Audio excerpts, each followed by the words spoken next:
মই সৰ্বপ্ৰথমে বডোফা নিউজ চেনেলৰ সকলো কাৰ্যকৰ্তালৈ মোৰ ফালৰ পৰা আন্তৰিক শুভেচ্ছা জ্ঞাপন কৰিছোঁ। দেৰিকৈ হ'লেও ইংৰাজী নৱবৰ্ষৰ ভোগালী বিহুৰ শুভেচ্ছা জ্ঞাপন কৰিলোঁ আৰু আটাইলৈ শুভেচ্ছা জ্ঞাপন কৰিছোঁ। প্ৰথম কথা হৈছে ভাৰতবৰ্ষ স্বাধীন হোৱাৰ পিছৰ পৰা বিশেষকৈ এই উত্তৰাঞ্চলৰ যিটো পানাৰী বিধানসভা সমষ্টি, তাতে যিকেইজন MLA ৰিপ্ৰেজেণ্টেটিভ কৰি গৈছে, তেখেতসকলৰ কামৰ যি নমুনা আমি দেখা পাইছোঁ, সমষ্টিটো আজিৰ দিনত চবতকৈ যদি পিছপৰা সমষ্টি আছে, মই ভাবোঁ পানাৰী বিধানসভা সমষ্টি। ৰাস্তা ঘাটৰ পৰা আৰম্ভ কৰি শিক্ষা কেন্দ্ৰৰ পৰা আৰম্ভ কৰি স্বাস্থ্য খণ্ডৰ পৰা আৰম্ভ কৰি বিভিন্ন ক্ষেত্ৰত যিখিনি ডেভেলপমেণ্ট হ'ব লাগিছিলে সেইখিনি ডেভেলপমেণ্ট আমি পোৱা নাই। বিশেষকৈ এই অঞ্চলৰ 24টা টি গাৰ্ডেন এই পানাৰী বিধানসভা সমষ্টিৰ আণ্ডাৰত পৰে আৰু এই 24টা টি গাৰ্ডেনৰ পৰা এটা ভাল ৰাজহ আমাৰ চৰকাৰৰ হাতত চৰকাৰৰ ইয়াত যায়।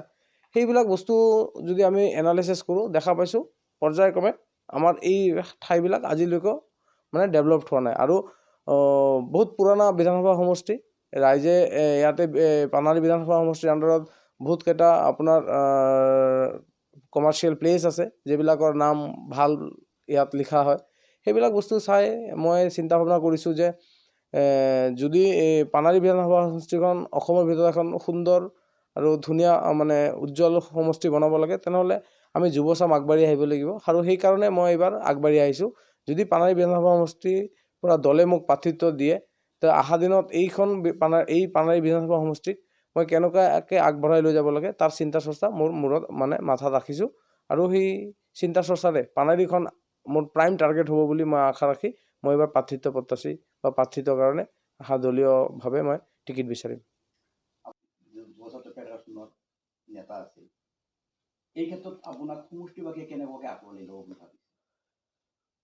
এই ক্ষেত্ৰত মই সমষ্টিবাসীয়ে মোক বেছিকৈ আঁকোৱালি ল'ব, কাৰণ বিগত দিনবিলাকত যেতিয়া ছাত্ৰ নেতা হৈ কাম কৰিছোঁ, তেতিয়া বিভিন্ন ৰাজনৈতিক হওক অৰাজনৈতিক ছাত্ৰ সংগঠনৰ লগত মিলি এই সমষ্টিটোৰ ডেভেলপমেণ্টৰ ক্ষেত্ৰত এই সমষ্টিৰ চুকে কোণে যেতিয়াই যি ধৰণৰ ৰাইজৰ অভাৱ অভিযোগ আহিছিলে, সেইবিলাক আমি সকলো ছাত্ৰ সংগঠনৰ লগত মিলি দলৰ লগত মিলি কেনেকুৱাকৈ সমাধান কৰিব পাৰোঁ তাৰে প্ৰচেষ্টা হাতত লৈছিলোঁ। আৰু তাৰ বিনিময়ে মই বহুতখিনি কাম এনেকুৱা কৰিছোঁ, মোৰ কাম কৰাৰ এক্সাম্পল আছে। তো সেইকাৰণে মই আশা ৰাখিছোঁ যে পানাৰী বিধানসভা সমষ্টিৰ ভোটাৰ্ছ ৰাইজে মোক আঁকোৱালি ল'ব। আৰু মই যিহেতু যুৱ হিচাপে সকলোৰ লগত এটা ধুনীয়া ৰিলেশ্যন আছে, সকলো কাষ্ট কমিউনিটি সকলো জাতীয় সংগঠনৰ লগত মোৰ পুৰণা এটা ৰিলেশ্যন আছে, যিহেতু ছাত্ৰ সংগঠন কৰি আহিছোঁ। আৰু সেইকাৰণে বিভিন্ন দল সংগঠনে ইতিমধ্যে মোৰ লগত যোগাযোগ কৰিছে, ময়ো যোগাযোগ কৰিছোঁ। তেখেতসকলে কৈছে, দাদা আগুৱাই যাওক, ভাই আগুৱাই আহা, আমি তোমাৰ লগত আছোঁ, সাহস কৰিছা, আমি আছোঁ তোমাৰ লগত। পানাৰী বিধানসভা সমষ্টিৰ আপোনাৰ দৰে কেণ্ডিডেট দৰকাৰ আছে, আপোনাৰ দৰে এজন মানুহ দৰকাৰ আছে। সেইকাৰণে সেইবিলাক মানুহৰ যি মৰম আৰু যি আস্থা মই দেখা পাইছোঁ, সেইবিলাক মৰম আৰু আস্থাৰ প্ৰতি মই আকৃষ্ট হৈ মই ভাবিলোঁ নাই, এবাৰ মই ট্ৰাই কৰি চোৱাটো ভাল হ'ব পানাৰী বিধানসভা সমষ্টিৰ কাৰণে। আপুনি বিজেপিৰ ৰাজ্যিক কাৰ্যনিৰ্বাহক, গতিকে আপুনি এই সমষ্টিটোৰ কেনেকুৱা ধৰণৰ উন্নয়ন বিচাৰে? চাওক, এই সমষ্টিটো আপোনাৰ সৰ্বপ্ৰথম আহিব ইয়াৰে যিটো ইনফ্ৰাষ্ট্ৰাকচাৰ, ৰোডবিলাক আমাৰ একদম ন্যূনতম হৈ আছে। আপুনি আমাৰ নালাপাৰা, ৰাজাগড়, আতিঘাট, গড়িয়াঝাৰ যিবিলাক অঞ্চল, সেই অঞ্চলবিলাকৰ আজিৰ দিনত আমি যাব পৰা ৰাস্তা এখন ভাল ৰাস্তা নাই।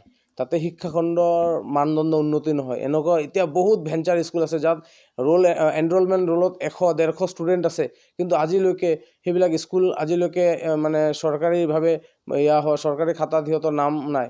স্কুল আছে, কিন্তু চৰকাৰীভাৱে যিবিলাক সাহাৰ্য পাব লাগে সেইবিলাক নাই। স্কুল ঘৰৰ জৰাজীৰ্ণ অৱস্থা, স্কুল ঘৰ ভাঙি গৈছে, এনেকুৱাও মই দেখা পাইছোঁ। তাৰপিছত কি হৈছে, আমাৰ আজিৰ দিনতো এই পানাৰী বিধানসভা সমষ্টিত আপোনাৰ একদম ভূটান বৰ্ডাৰৰ লগত লাগি থকা গাঁওসমূহ যিবিলাক পানীৰ ব্যৱস্থা, পানীৰ কাৰণে আজিৰ দিনত হাহাকাৰময় পৰিৱেশ, একটুপ পানীৰ কাৰণে, বিশেষকৈ খৰালীয়া বতৰত যিটো অসুবিধা পাওঁ।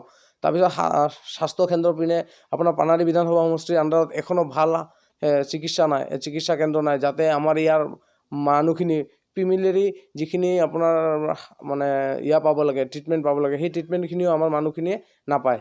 তো সেইকাৰণে মই ভাবিছোঁ যে শিক্ষা, স্বাস্থ্য, ৰোডছ আৰু চবতকৈ মেজৰ যিটো আমাৰ মানে মোৰ প্ৰাইম টাৰ্গেট থাকিব সেইটো হ'ল আনএমপ্লয়মেণ্ট। আমাৰ এই অঞ্চলৰ বহুত নিবনুৱা ল'ৰা, উচ্চ শিক্ষিত ল'ৰাই আজিৰ দিনত বাহিৰত গৈ কাম কৰিব লগা হৈছে।